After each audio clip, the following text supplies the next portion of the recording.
Materi pembelajaran, Profesi WPPE Pemasaran, Modul Hukum dan Etika. Submodul Tindak Kejahatan di Pasar Modal. Tindak kejahatan pasar modal berbeda dengan kejahatan pada umumnya. Tindak pidana di bidang pasar modal mempunyai karakteristik yang khas, yaitu antara lain yang menjadi objek dari tindak pidana adalah informasi. Selain itu, pelaku tindak pidana tersebut lebih mengandalkan pada kemampuan untuk membaca situasi pasar serta memanfaatkannya untuk kepentingan pribadi. Ada 3 kategori kejahatan pasar modal beserta unsur-unsurnya, yaitu 1. Penipuan 2. Manipulasi pasar 3. Perdagangan orang dalam. Penipuan atau fraud. Pengertian penipuan di pasar modal adalah apabila terjadi misrepresentations, dan informasi itu masuk ke pasar secara cepat merubah harga suatu saham, atau dengan kata lain informasi tersebut salah. Unsur-unsur dalam tindak kejahatan penipuan atau fraud adalah 1. Setiap pihak 2. Menipu atau mengelabui pihak lain atau turut serta menipu atau turut serta mengelabui pihak lain. 3. Dengan menggunakan sarana ataupun cara apapun. 4. Membuat pernyataan tidak benar tentang fakta material atau tidak mengungkapkan fakta material. Manipulasi pasar. Manipulasi pasar merupakan tindakan yang dilakukan oleh setiap pihak secara langsung maupun tidak, dengan maksud untuk menciptakan gambaran semu atau menyesatkan mengenai perdagangan, keadaan pasar, atau harga efek di bursa efek. Manipulasi pasar adalah melakukan 2 transaksi efek atau lebih, baik langsung maupun tidak langsung, sehingga menyebabkan harga efek di bursa efek tetap naik atau turun, dengan tujuan mempengaruhi pihak lain untuk membeli, menjual, atau menahan efek. Unsur-unsur manipulasi pasar adalah 1. Setiap pihak baik sendiri, maupun bersama-sama dengan pihak lain. 2. Menciptakan gambaran semu atau menyesatkan mengenai perdagangan, keadaan pasar, atau harga efek di bursa efek. 3. Melakukan tindakan, atau melakukan 2 transaksi efek, atau lebih, baik secara langsung atau tidak langsung, yang menyebabkan harga efek di bursa efek tetap naik, atau turun dengan tujuan mempengaruhi pihak lain. Pola-pola manipulasi pasar terdiri dari bermacam-macam, yaitu 1. Marking the close. Merupakan rekayasa harga permintaan atau penawaran efek, pada saat atau mendekati saat penutupan perdagangan, dengan tujuan membentuk harga efek, atau harga pembukaan yang lebih tinggi dari harga perdagangan sebelum hari perdagangan berikutnya. 2. Painting the tape.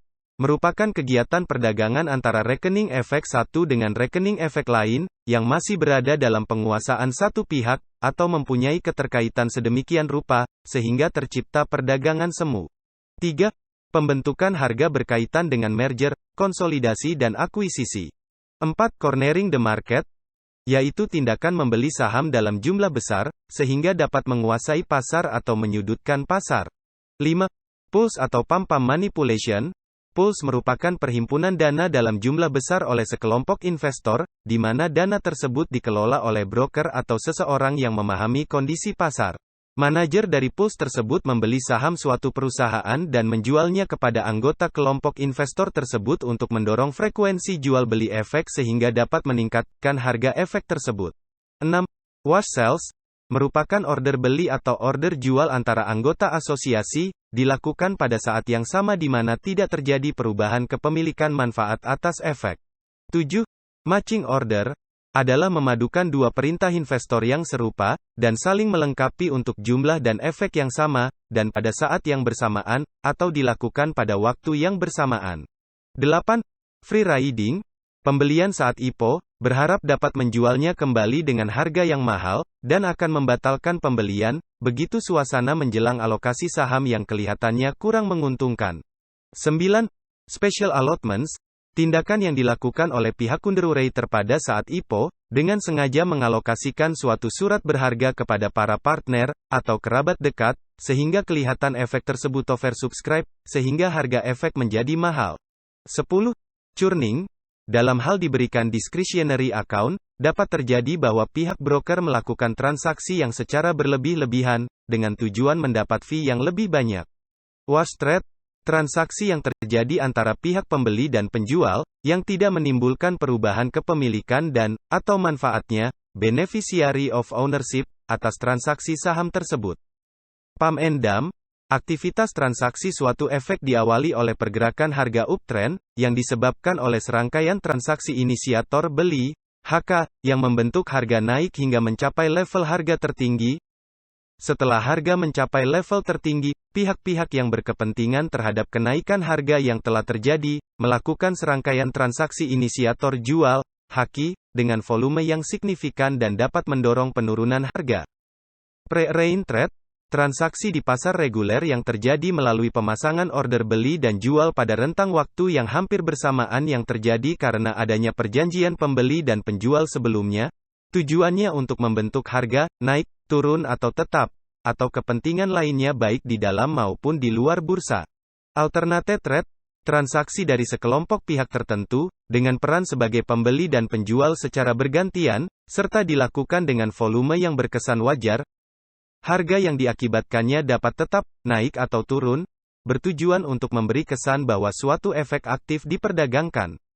Creating fake demand and supply, adanya satu atau lebih pihak tertentu, melakukan pemasangan order beli atau jual pada level harga terbaik, tetapi jika order beli atau jual yang dipasang sudah mencapai base price, maka order tersebut di-delete atau di-amend, baik dalam jumlahnya dan, atau diturunkan level harganya, secara berulang kali.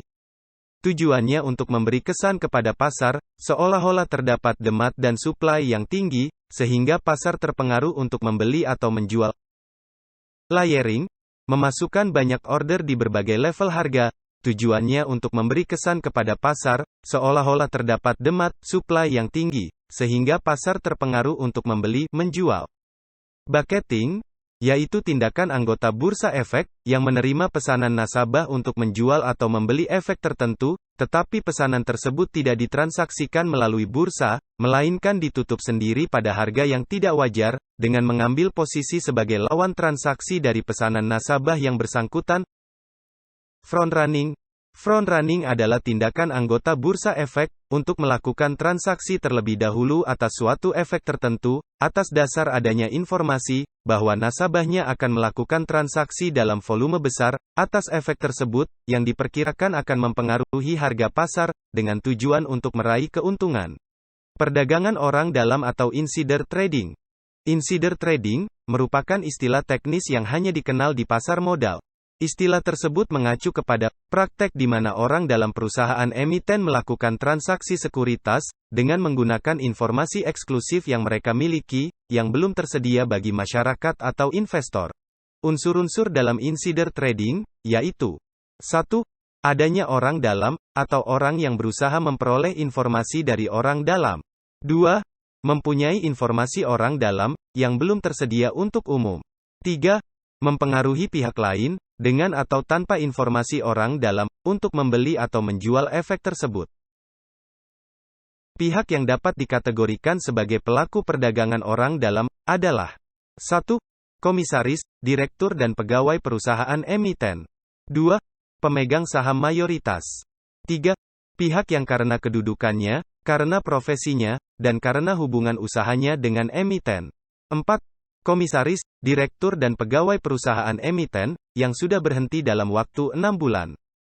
Yang dimaksud dengan informasi material pada pasal 95 sampai dengan pasal 98 Undang-Undang Pasar Modal, antara lain, merger dan akuisisi, stock split atau reverse stock split, pembagian dividen, perolehan atau kehilangan kontrak penting, perubahan dalam pengendalian perusahaan, penghentian atau penutupan sebagian atau seluruh segmen usaha perseroan, restrukturisasi utang, dan informasi material lainnya.